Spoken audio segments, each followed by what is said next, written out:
We're working on my insomnia now. I have terrible insomnia. If you've ever had insomnia, you know how much it sucks. But what sucks even more is when you tell someone you have insomnia and they tell you how well they sleep. It never fails. Anytime I tell someone I have insomnia, somebody goes, oh my God, that's crazy, because I just close my eyes, I fall asleep like this. It's the most amazing thing in the world. I don't know how I do it. I'm like amazing. I just fall asleep. It's so easy for me. I don't need anything. Like, I don't need tea. I don't need melatonin. I just fall asleep like this. I close my eyes. Do you think you're inspiring me to do something I've never tried before? Like, I'm gonna be like, what? You close your eyes? I'm sitting there like this the whole time. You're a genius. I couldn't sleep last night, man. I was just up. 3 a.m. chilling with my demons. That's all it is, man. I was like, what's up, insecurities?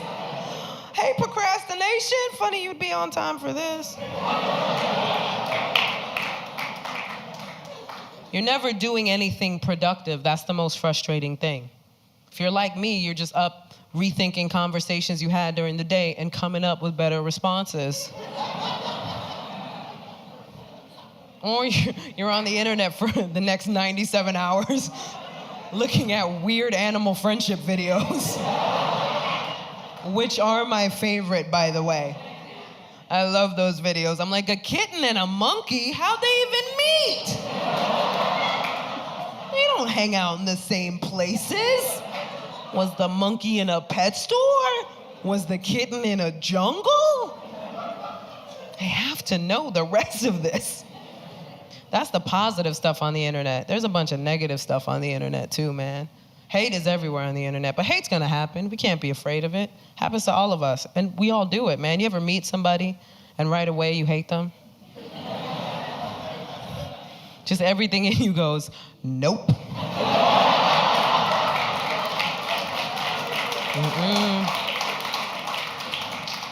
Not you. I know what we need to stop doing. We need to stop hating on millennials, for real.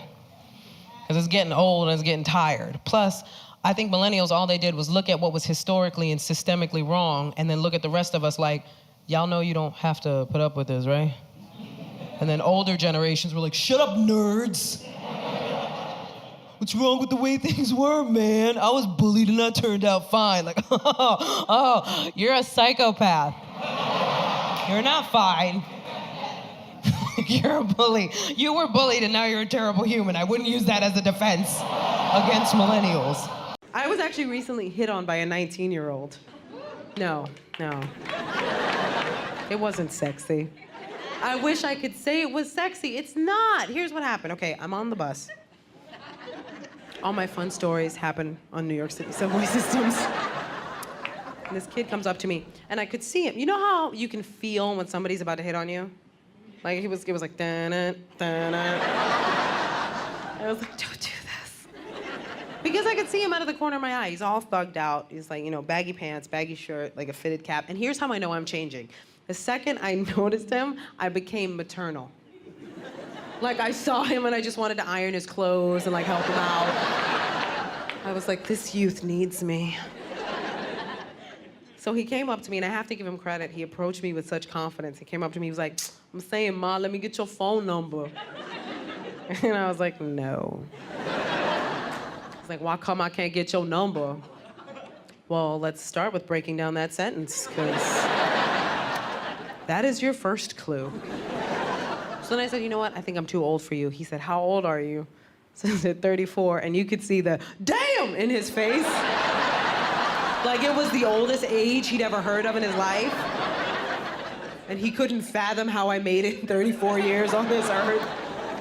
And then he tried to backpedal. He was like, I'm saying, Ma, you don't look 34. And I was like, well, thank you. Should I have like a hump and a lazy eye to help you out? And next time he sees a girl with a hump, oh, she 34. That's when they get they hump. See, that's when having a boyfriend comes in handy. Because you can use the boyfriend card. Right? It's like, I'm sorry, I have a boyfriend. Like they've just been disqualified from some sort of contest. Thank you for playing, but I have a boyfriend. Better luck next time. It's really awkward when you bring up the boyfriend before the guy hits on you, though. Like, some guy comes and talks to you, and you're like, I have a boyfriend. How dare you? Jesus, she was angry. I've actually been with my boyfriend now 7 years. I know. Pretty crazy. We're actually trying to have a baby. Oh, thanks. I'm going to tell him real soon. I'm kidding. I'm not going to tell him. That would ruin the surprise. I like how all the women laugh at that. So I was like, and the guys are like,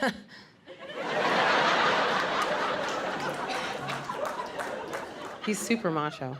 My boyfriend is the biggest Mexican guy I've ever met in my life. He's the tallest Mexican I've ever met. He's 6'1". I know, for a second there, you're like, Gina, that's kind of racist. Now you're like, nope, that's a big Mexican. Continue. Continue with your story, please.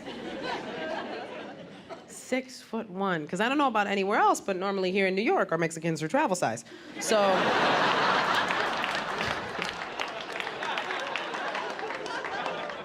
for me, when I met him, I was like, are you made up of several smaller Mexicans? Like one of those Russian dolls where it's like Jorge, Jesus, Gustavo. You guys are adorable.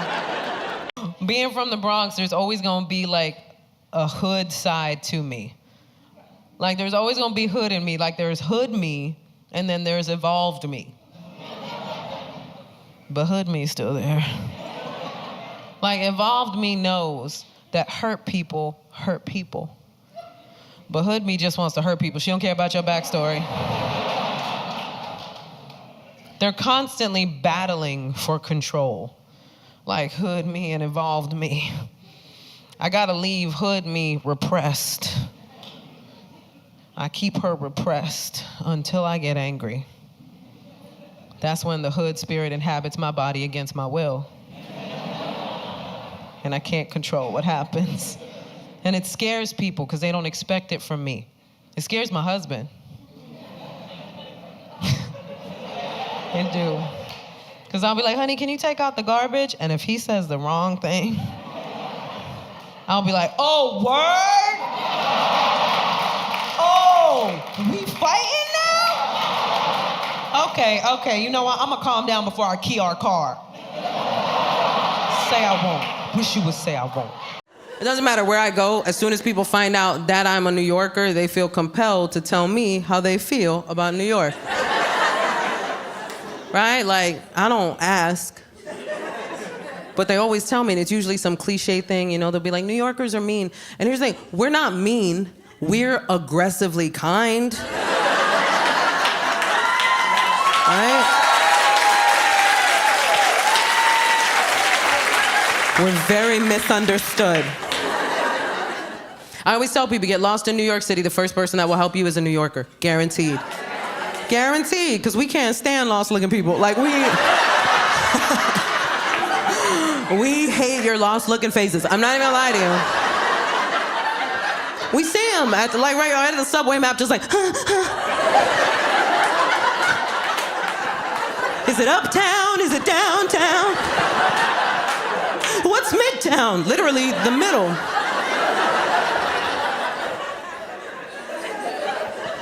I just picture them like panicked at the map, and then like out of the darkness, they hear a voice. Where you trying to go?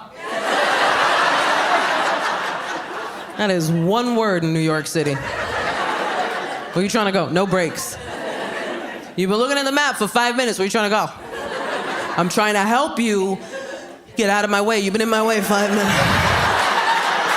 Look at this map.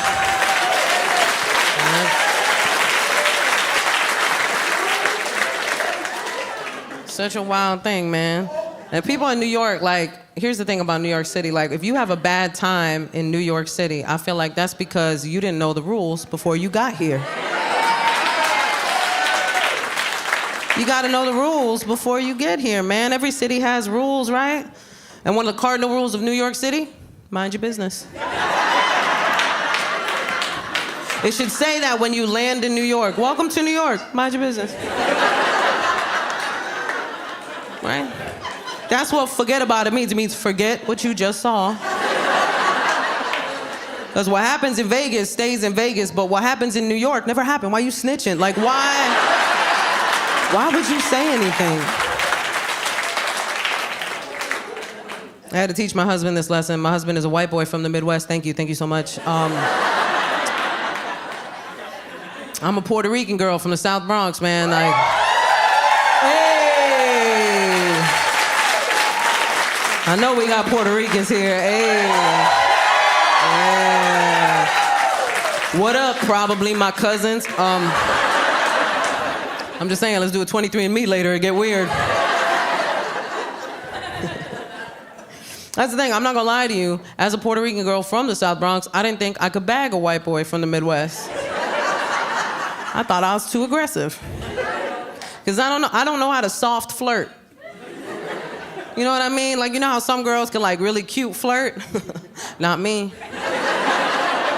I'm New York aggressive with it. I'd be like, yo, I like you, son.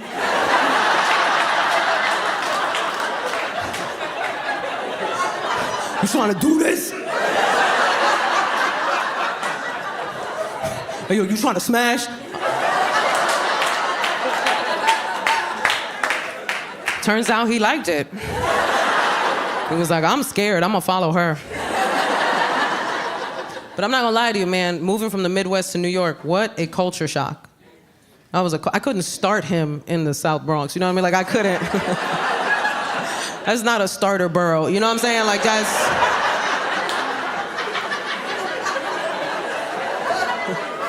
Right? We don't start people in the Bronx. We end them.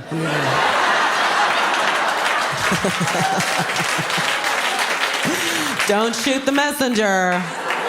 Although we do, we shoot the messenger. Nobody getting messages.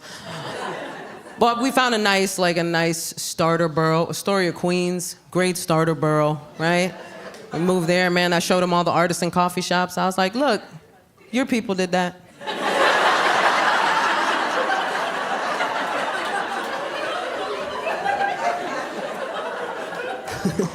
We moved to this nice, quiet neighborhood, or so we thought, till one day we were driving around and a fight broke out in the middle of the street. 2 grown men started beating the crap out of each other. And my sweet Midwestern husband was like, oh no. I should do something.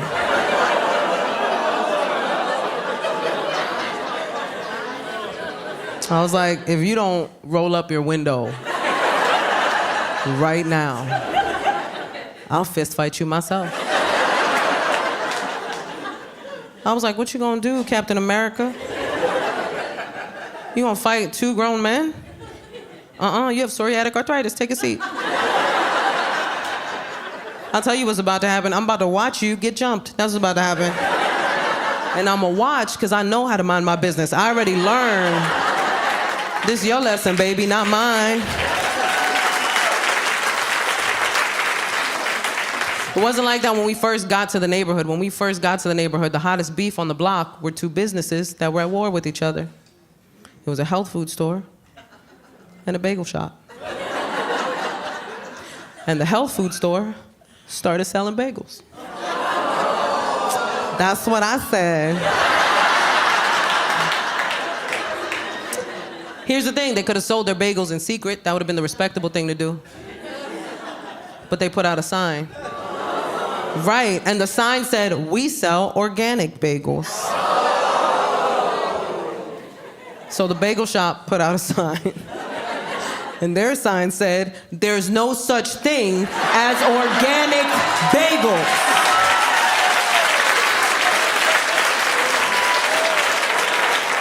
I saw that, I was like, the block is hot. It's hot in these streets.